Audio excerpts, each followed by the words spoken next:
আজ হচ্ছে আমাদের কাশ্মীরের দ্বিতীয় দিন, মানে প্রপারলি দ্বিতীয় দিন, কিন্তু নর্মালি হচ্ছে তৃতীয় দিন। আজ আমরা ঘুরবো হচ্ছে সোনমার্গ। আর এখন আমরা যাব হচ্ছে ব্রেকফাস্টে। এখন বাজে হচ্ছে সকাল 7:30। সকালে লুচি ও আলুর তরকারি দিয়ে নাস্তা সেরে আমরা রওনা দিলাম সোনমার্গের উদ্দেশ্যে। যাত্রাপথের রাস্তাগুলো ছিল খুবই সুন্দর, মনোমুগ্ধকর। আশপাশে ছিল বড় বড় পাহাড় আর ছিল শীতল বাতাস। সোনমার্গের যাত্রাপথে আপনারা বেশ কিছু সুন্দর সুন্দর দৃশ্য দেখতে পাবেন, সাথে পাবেন পাহাড়ি নদী, একই সাথে থাকবে বেশ কিছু ব্রিজ। সোনমার্গে যাওয়ার পথে আপনারা বেশ কিছু গ্রামীণ জনপদ দেখতে পাবেন। রাস্তার দুই পাশে দেখতে পাবেন হচ্ছে ধানের ক্ষেত, যেখানে ধান চাষ করা হয়েছে। আর দূরে যে বাড়িগুলো আছে, বাড়িগুলো খুবই সুন্দর।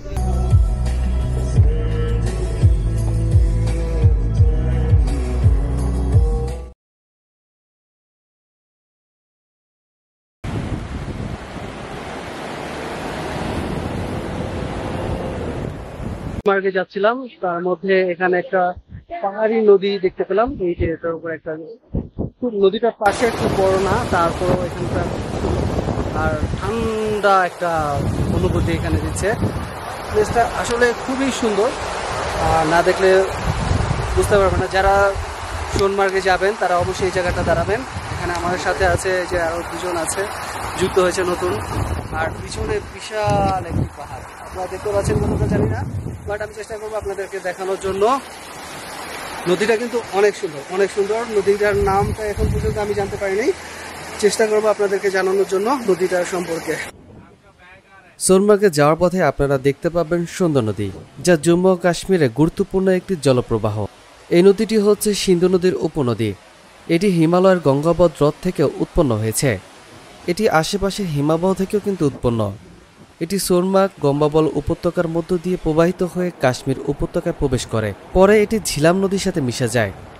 নদীটি আনুমানিক 108 কিলোমিটার দীর্ঘ। এই নদীটিরও একটি উপনদী রয়েছে, যার প্রধান উপনদী হচ্ছে কিল নদী। ধারণা করা হয় এটি সিন্ধু নদী থেকে উৎপত্তি বলেই এর নাম সিন্ধু দেওয়া হয়। শির নদের পাশে আপনারা বেশ কিছু ধাবা দেখতে পাবেন, একই সাথে সেখানে পাবেন কেনাকাটা করার জন্য বেশ কিছু স্থান। এখানে আপনারা কাশ্মীরের ঐতিহ্যবাহী পোশাক ছাড়াও বেশ কিছু শীতের কাপড়ও কিনতে পারবেন, কিন্তু তুলনামূলক দাম একটু বেশি। स्वेटर है, शॉल है, ऊपर ठंड है। काको स्वेटर, स्वेटर मस्ट। ये कितने का? 1000।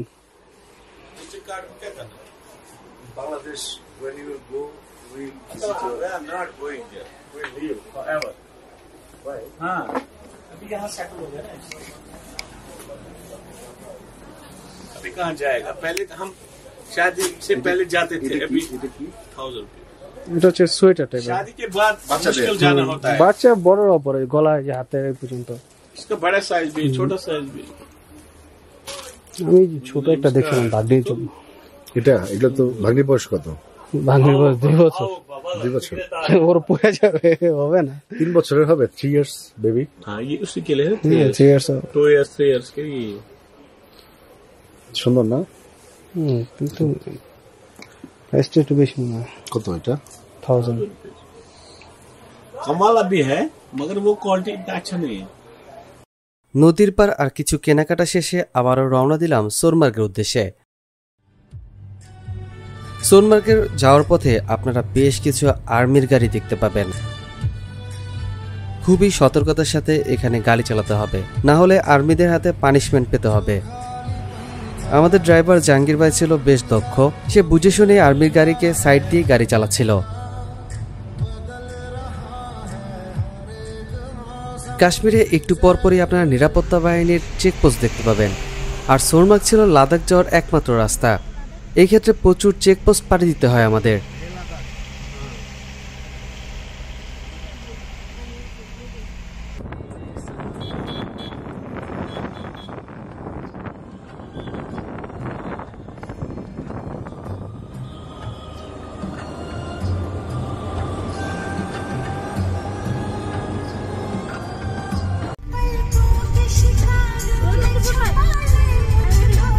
দেখতে দেখতে আমরা চলে এসেছি সোনমার্গে। সিন্ধ নদীর আরেকটি ব্রিজ পার হয়ে আমরা প্রবেশ করলাম সোনমার্গে।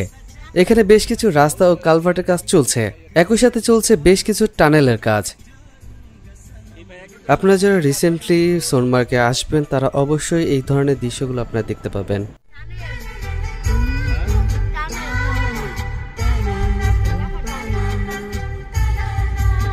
टनल पे नहीं जाएंगे क्या? नहीं, ये अभी खुली नहीं ना।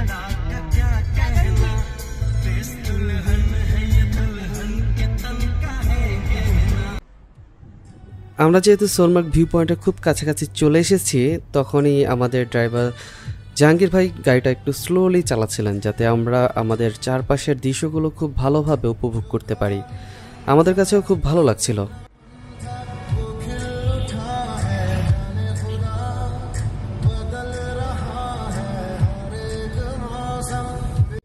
দেখতে দেখতে চলে এলাম আমরা সোনমার্গে।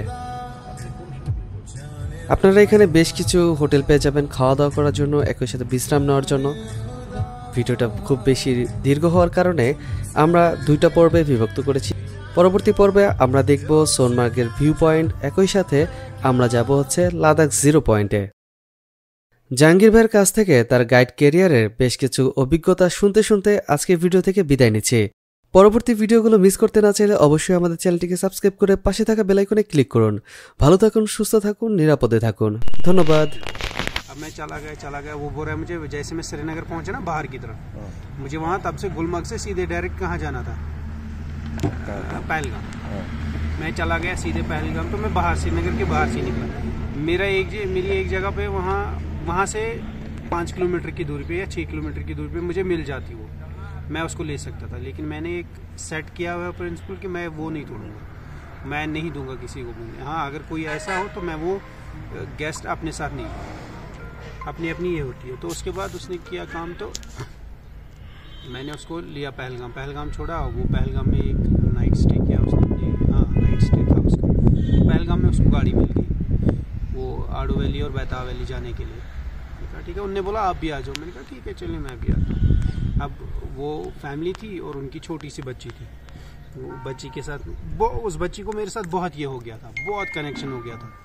तो वो बिल्कुल छोटी थी, वो अब मेरे इससे नहीं उतरती थी। तो अब वो लोग घूम रहे थे इधर उधर, मैं बच्ची को संभाल टेक केयर कर रहा था। तो उसके बाद उनने काम किया। जब हम वापस आ गए उनने दारू ले आई उस वाली गाड़ी से। मैंने कहा ठीक है इस वाली गाड़ी से लाओ, मुझे कोई प्रॉब्लम नहीं है, लेकिन मेरी गाड़ी में नहीं होनी चाहिए ऐसा।